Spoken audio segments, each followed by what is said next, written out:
सावित्रीबाई फूले और उनके पति श्री ज्योतिबा फूले ने बहुत पहले, क्योंकि उसी समय पर ब्रिटिश गवर्नमेंट ने सम्राट अशोक का उत्खनन भारत में शुरू किया था।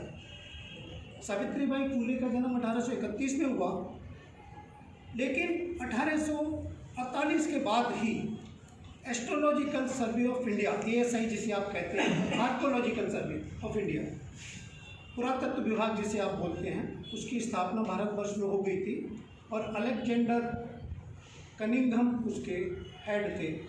तो उन्होंने जब भारतवर्ष में ये जाना कि भारतवर्ष कब सोने की चिड़िया था, कौन से शासनकाल में वो सोने की चिड़िया था, कौन से शासनकाल में वो विश्वगुरु था, तो उन्होंने पीछे से इतिहास को देखना शुरू कर दिया और वो घूमते घूमते लौटते लौटते वहाँ पहुँचे जा कर के कि मौर्य काल में भी सम्राट अशोक का पीरियड एक ऐसा पीरियड था जो अभी नाहर सिंह जी ने इंग्लिश में आपको एक कोटेशन बनाया था, जिसके लिए बाबा साहब ने लिखा है कि भारतवर्ष के इतिहास में केवल एक पीरियड ऐसा आता है जिसे मौर्य काल कहते हैं, जिसमें हमारा देश सोने की चिड़िया या विश्वगुरु था और धन धान्यता और समृद्धि में सबसे आगे था। तो वो समय जब अलेक्जेंडर कनिंघम ने उस समय के चीज़ों को निकाला और जब वो उत्खनन कर रहे थे जमीन से सम्राट अशोक के शिलालेखों का, तो उन शिलालेखों में जो बातें निकल करके आई, क्योंकि उससे पहले तो मनुवादी उनको बिल्कुल दफन कर चुके थे। आज भी सम्राट अशोक 90% जमीन में दफन है और 10% और शायद उससे भी कम जमीन के बाहर है। हम अंग्रेजों के शुक्रगुजार हैं कि उन्होंने भारतवर्ष में सम्राट अशोक के शिलालेखों का उत्खनन करके सम्राट अशोक को यह प्रतिपादित किया, नहीं तो मनुवाद ने उनको बिल्कुल जमींदोज कर दिया था। तो जब शिलालेखों में उनकी नियम, उनके नीतियाँ, उनके मानव कल्याण से संबंधित उपदेश या उनकी जो राजनीति से संबंधित चीज़ें जब उन शिलालेखों के द्वारा पाली भाषा में, उन अंग्रेजों ने पाली भाषा का स्टडी करके उनको शिलालेखों का उत्खनन किया और उनकी हकीकत को जाना, तो ये चीज़ बड़े जोरों पर उस समय चली, जिस समय सावित्रीबाई फूले का और महात्मा ज्योतिबा फूले का समय था। तो पूरे भारतवर्ष में इन्हीं पूरी दुनिया में सम्राट अशोक प्रतिपादित हो रहे थे, पुनर्स्थापित हो रहे थे। और उनकी क्या चीज़ें, उनकी 3 चीज़ें, अभी जैसे हमारे नाहर सिंह जी ने भी पहले आपको बता दी थी कि सम्राट अशोक ने जब कलिंग युद्ध के बाद और उसमें 10 लाख के करीब लोगों की जनहानि या 10 लाख लोग अफेक्ट हुए, तो एक निग्रोध नाम के बाल भिक्षु से जब उनका संवाद हुआ तो उन्हें आत्मग्लानि हुई और आत्मग्लानि के बाद उन्होंने अपनी संताप की ज्वाला में जलने के बाद अपने आप को अपनी वेदना से बाहर निकालने के लिए उस निग्रोध बाल भिक्षु से पूछा कि आपके गुरु कौन है। तब उन्होंने बोला कि मेरे गुरु मोगली पुत्र तिष्य हैं कि मैं आपके गुरु से मिलना चाहता हूँ। उन्होंने कहा ठीक है, और टाइम दिया और वो बाल भिक्षु उनको उपदेश देके चला गया। और बाद में सम्राट अशोक घर आए, आने के बाद उनको वो उस निग्रोध का एक सेंटेंस उनके दिमाग में नींद उड़ाने का कारण बन गया। उस निग्रोध ने ये कहा था, सम्राट अशोक ने जब कलिंग में जीतने के बाद अट्टहास कर रहे थे, लोगों को कत्ल करने के बाद अट्टहास कर रहा था, तो वहाँ से वो बाल भिक्षु अपने एक साथी के साथ गुजर रहे थे। तो सम्राट अशोक ने कहा ये बच्चे जा रहे हैं, इन्हें उन्हें कोई होश नहीं, उन्हें कोई परवाह नहीं, और वो निकल के गए। तो अपने आदमियों से तुरंत बुलवाया, किसे बुला के लाओ। तुरंत वो उसे पकड़ के लाए। उन्होंने कहा कौन हो तुम? कहना मेरा नाम निग्रो। क्या तू जानता नहीं मैं कौन हूँ? कि मैं तो जानता नहीं, मुझे तो तुम एक वैसे और दरिंदे लग रहे हो। तुम्हारा हाथ पैर, तुम्हारा शरीर पे खून से लथपथ है और जाने कितने लोगों का तुमने ये कत्ल मचाए पड़े। इसमें जो युद्ध के मैदान में जो लोग लाशें पड़ी थी कि तुमने नरसंहार किया है, तुम एक दरिंदे से ज़्यादा कुछ भी नहीं हो। कि तू जानता नहीं मैंने तेरे देश को, राज्य को जीत लिया, कलिंग को, कि कभी अपने को जीता है? जिस दिन आप अपने को जीतो तो हमसे बात करना। एक छोटा सा बाल भिक्षु और उसको एक इतने बड़े राजा युवराज को कह रहा है। और आप कल्पना कीजिए ये शब्द, क्या आपने आपको कभी जीता है? जब आप अपने को जीत लें तो हमसे बात करें। ये बात उसकी नींद उड़ाने का कारण बन गई। वो उसके गुरु से मिलना के लिए आतुर हुए। आत्मवेदना ने उनको परेशान किया। वो उस आत्मवेदना के बाद जब उन्होंने बौद्ध धर्म को अपनाया तो उन्होंने 3 चीज़ें प्रतिज्ञा की।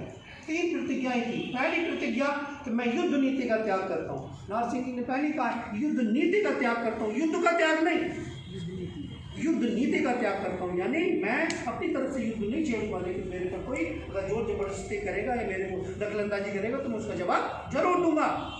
दूसरा उनका कृत संकल्प क्या था कि मैं समाज में व्याप्त वैमनस्यता और विषमता जो उस समय ब्राह्मणवाद के कारण पैदा हुई थी उसमें, और उसमें उसको स्वयं को भी रिकॉग्निशन नहीं मिली हुई थी। आपको पता है कि वो दूसरी या तीसरी रानी की संतान था, और उस रानी को भी उसके राजघराने में पूरा मान नहीं मिला हुआ था, और सम्राट अशोक को 2 दर्जे का युवराज माना जाता था। तो वो भी आत्मग्लानि से बहुत परेशान था, और वो भी आज़ाद होकर के काम करना चाहता था। और तीसरी उसकी एक तीसरी मतलब उसकी प्रतिज्ञा थी कि मैं अपनी जनता के कल्याण के लिए पराक्रम की पराकाष्ठा को पार करूँगा।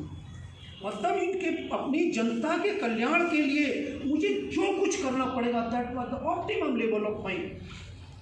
खुली बात, मैं अपने पराक्रम की पराकाष्ठा को पार करूँगा। ये 3 चीज़ों का संकल्प लेने के बाद उसने, क्योंकि वो खुद स्वतंत्र होना चाहता था, खुद भी बिना युद्ध और लड़ाई झगड़े के अलग अपनी जिंदगी एक आज़ाद की तरह जीना चाहता था, और ये भावना उसने कहा कि मैं अपनी जनता को भी आज़ाद करना चाहूँगा। तो आप कल्पना करो, एक वो उस समय केवल युवराज था, उसने तलवार न उठाने का प्रण कर लिया, युद्ध न करने का प्रण कर लिया, लेकिन वो एक छोटे से पाटलिपुत्र का युवराज था उस समय। और उसके बाद अगले उसने 40 वर्षों में वो कहाँ का सम्राट हुआ मालूम है ना? वो बृहद भारत का सम्राट हुआ। यमन से लेकर के, मिस्र के नीचे का हिस्सा जो यमन जिसको कहते हैं आप, यमन से लेकर के ब्रह्मदेश, ब्रह्मा जिसे आप इंडोनेशिया का कोना कहते हैं, वहाँ तक उसका आज के समय का 3 गुना भारत, अखंड भारत का सम्राट बना। बिना हथियार और बिना उसके कैसे कोई बन सकता है? बिना युद्ध के कैसे कोई बन सकता है? ये आप कल्पना करो, ये सोचने की बात है। ये की थिंकिंग जब उसकी निकल के आई खनन के बाद, तो इनके हस्बैंड जो ज्योतिबा फूले थे, उन्होंने इस चीज़ को अध्ययन किया, क्योंकि 1813 से पहले कोई शूद्रों को शिक्षा का अधिकार ही नहीं था। 1813 में अंग्रेजी ने पहली बार शूद्रों के लिए शिक्षा के द्वार खोले, और जो पीढ़ी 2000 साल से शिक्षा से वंचित रहती आई है, उसके लिए आपने आज शिक्षा के दरवाजे खोलने कि आज तुम पढ़ सकते हो, वो दिन, वो सुबह उनके लिए कैसी हुई होगी? क्या आप कल्पना कर सकती हैं कि जिसने कभी पढ़ाई नहीं की हो और उसके लिए बोल दिया जाए कि आज से तुम और तुम्हारे बच्चे पढ़ लेंगे, तुमको आज़ादी है, तो वो जो दिन की सुबह हुई होगी, उस सुबह ने जो लोगों में भावना पैदा की, उसमें ज्योतिबा फूले, इनके पिताजी का भी थोड़ा सा 2 मिनट का संक्षिप्त परिचय दूंगा। इनके पिताजी एक अंग्रेज अधिकारी के यहाँ पे फूल लगाने का काम करते थे, उनका रोज का रोज गुलदस्ता सजाने का काम करते थे। ये माली जाति से थे। तो एक दिन उस साहब इनसे पूछ बैठा, ज्योति, वो उनका नाम, पापा का उसका नाम बोलते, ज्योतिबा के पापा का, कि तुम्हारा बेटा पढ़ता है क्या? कितने बच्चे? उन्होंने कहा मेरा एक बेटा है। क्या वो पढ़ता है क्या? कि नहीं। क्या देखो उस बच्चे को पढ़ाओ, अब तो तुम्हारे लिए हमने शिक्षा के दरवाजे पूरे खोल दिए, तुम अपने बच्चे को क्यों नहीं पढ़ा रहे हो? तो साहब, अरे साहब, अब कह तो जरूर दिए साहब, ये ब्राह्मण लोग आपको कहाँ पढ़ने देंगे? नहीं, कल से तुम मेरे यहाँ मत आना, मैं तुम्हारी नौकरी खत्म मेरे यहाँ से, नहीं तो अपने बच्चे को पढ़ाना शुरू करो। तो साहब, मेरे बच्चे को कौन कराएगा? मैं कराऊंगा, मैं तुम्हारा एडमिशन कराऊंगा। और उस अंग्रेज अधिकारी ने मदद की और उनकी ज्योतिबा फूले को जाकर के पब्लिक स्कूल में एडमिशन दिलवाया। और वो जब उनको वो शिक्षा पता लगी, और उसी समय सम्राट अशोक की उत्खनन की हवा बयार जब फैली विश्व में, तो वो जो उनकी अच्छाई शासन की विशेषताएं थी, एक कल्याणकारी राज्य की विशेषता, और खासकर उनकी शिक्षा नीति, खास करके सम्राट अशोक की शिक्षा नीति, उस शिक्षा नीति में उस समय भी 4 पद्धतियाँ लागू थी, और जो आन्वीक्षिकी शिक्षा पद्धति थी, जिसको the faculty of thinking skill कहते हैं, आन्वीक्षिकी शिक्षा पद्धति, उसमें मुख्य जीवन से संबंधित विषयों का समावेश था। उसमें थिंकिंग स्किल और व्यवहारिक शिक्षा, इमोशनल इंटेलिजेंसी, ये 2 सब्जेक्ट इम्पॉर्टेंट थे और ये कंपलसरी थे। आज के समय में आप टीचर हैं, सारी लोग जानते होंगे कि हाई स्कूल पास करने के लिए मैथ और इंग्लिश पास करना जरूरी है, ये कंपलसरी सब्जेक्ट है, मालूम है ना बिल्कुल सभी। सम्राट अशोक के ज़माने में प्राथमिक शिक्षा को पास करने के लिए इमोशनल इंटेलिजेंसी और थिंकिंग स्किल, ये 2 सब्जेक्ट कंपलसरी थे, उनको पास करना पड़ता था। अब आप कल्पना करो, उसके शासन के लोग कंपलसरी फ्री एंड सुलभ एजुकेशन, हर के लिए 8 साल से लेकर 20 साल की उम्र के लिए उनको फ्री एजुकेशन था, कंपलसरी एजुकेशन था। और कहते हैं ना कि जो education was the matter of state, वो राज्य का विषय था, यानी जो खर्चा पानी शिक्षा के ऊपर होता था वो सारा का सारा उनके कारण होता था। तो उसमें जो बच्चा निकल करके आता था थिंकिंग स्किल पढ़ने के बाद, और फिर जो वो समाज में आता था वो बच्चा, तो वो नैतिकता की पराकाष्ठा पार करता था। उसको चोरी गलत काम है, बदमाशी गलत काम है, झूठ बोलना गलत काम है, ये बताने की जरूरत नहीं पड़ती थी।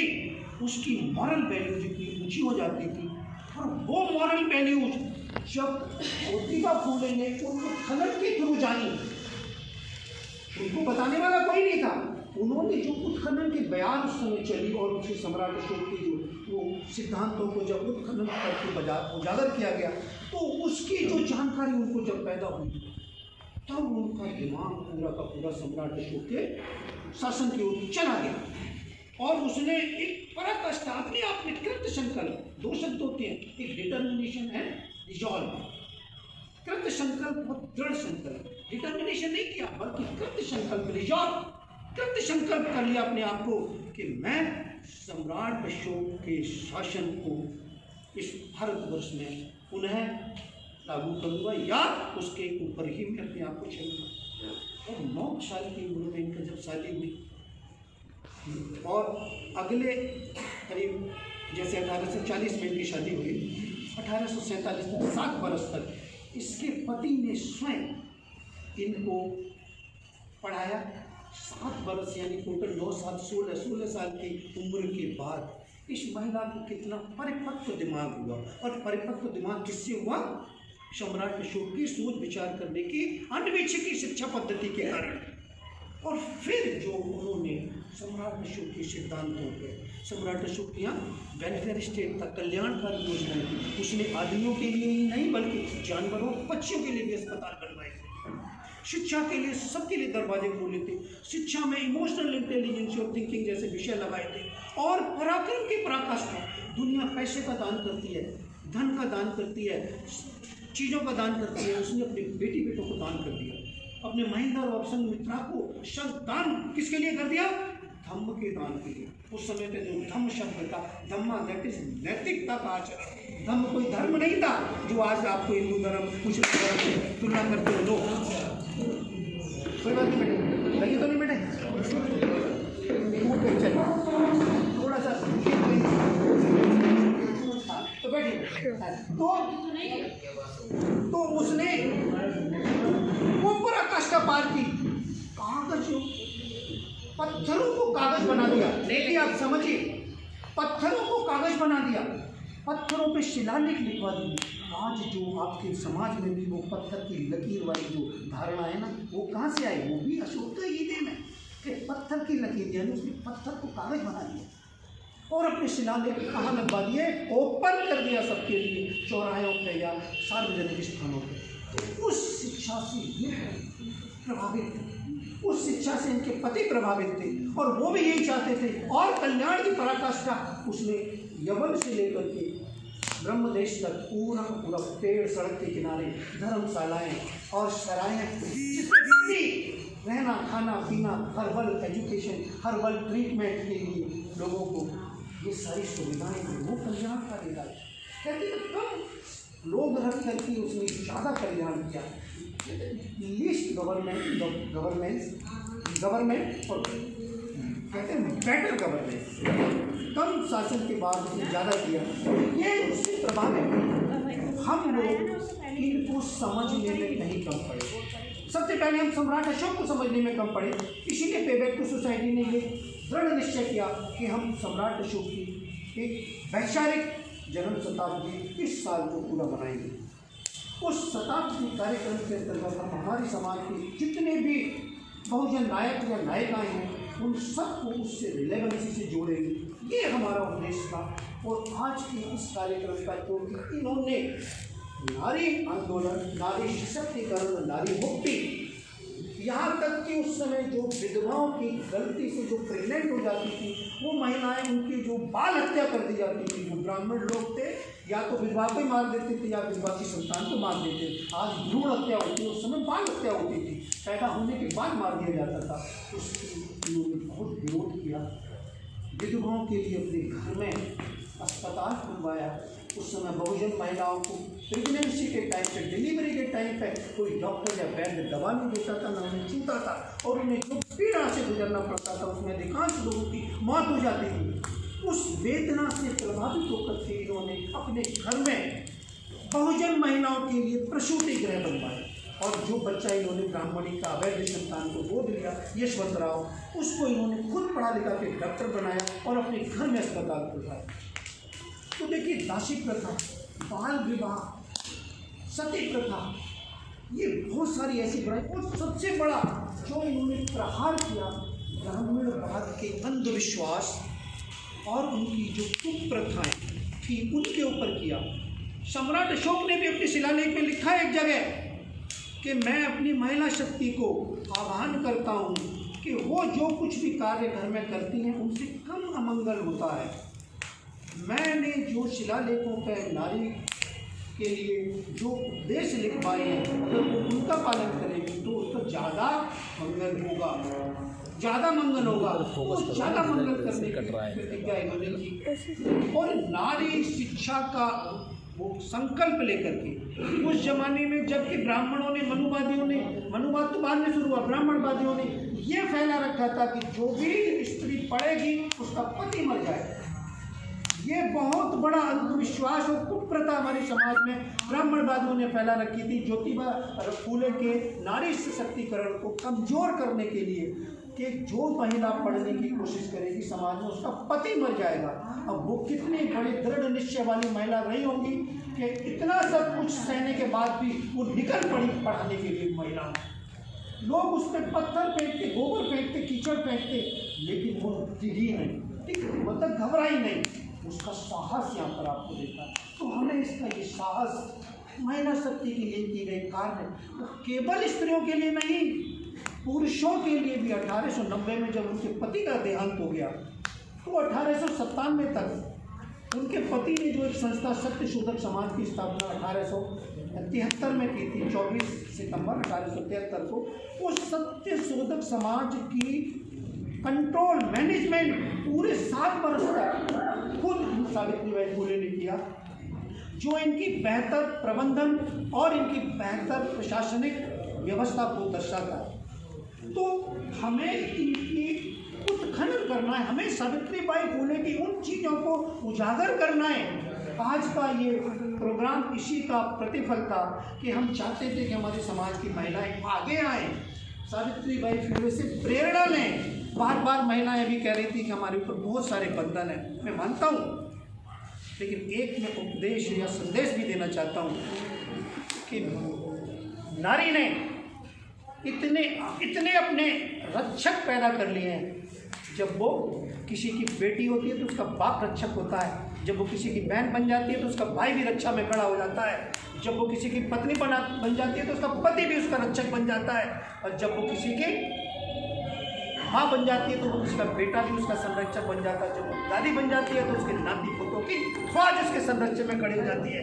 आपका आपके संरक्षक होने का जाल कितना बड़ा है, आपने कभी इससे गौरवान्वित नहीं हुई? आपको इससे गौरवान्वित होना चाहिए कि हमारा रक्षा तंत्र कितना बड़ा है, कि कितने लोग हमारी रक्षा के लिए आके खड़े हो जाते हैं। आपको उन चीज़ों को देखना है। परेशानियाँ सबके पास आती हैं, हम आपको मौका देना चाहते थे, इसीलिए हमारा कोई भी आदमी नहीं बोला। हम चाहते थे कि आप मैनेज करें, आप स्टेज पे आएँ, आप संचालन करें। हमारी मजबूरी थी कि हमने सूर्या जी से संचालन करवाया, क्योंकि कोई महिला नहीं थी। तो हम आपको मौका देना चाहते हैं, हम आपको आगे लाना चाहते हैं। हम तहे दिल से आपकी आज़ादी को नमन करते हैं। हम आपका इंतजार कर रहे थे कि आप हमारा संदेश देंगी और आप पुरुष वर्ग को भी कुछ अपने विचारों से लाभान्वित करेंगी। जो हमारे अंदर कमियां आप महसूस करती हैं, उनको आप समाज के सामने उजागर करेंगी, ताकि हम लोग अपनी कमियों को भी आपके सम्मुख खत्म करने की कोशिश करें। और आपको एक सहकार, हमने एक सहकार शब्द यूज किया है यहाँ पर जी। हमारे यहाँ कोई भी सावंत जी ब्रीफ करो बस। तो मैं यही समराइज करने जा रहा हूँ कि सावित्रीबाई फुले को जो गैर शोधित रह गई या जिनका उत्खनन नहीं हुआ, इनके विचारों का जो मार्केट में जो नहीं आए हैं, हमारा इस प्रोग्राम के माध्यम से हर उस बहुजन नायक के अशोधित जीवन क्रम को शोधित करके आपके सामने प्रस्तुत करना है।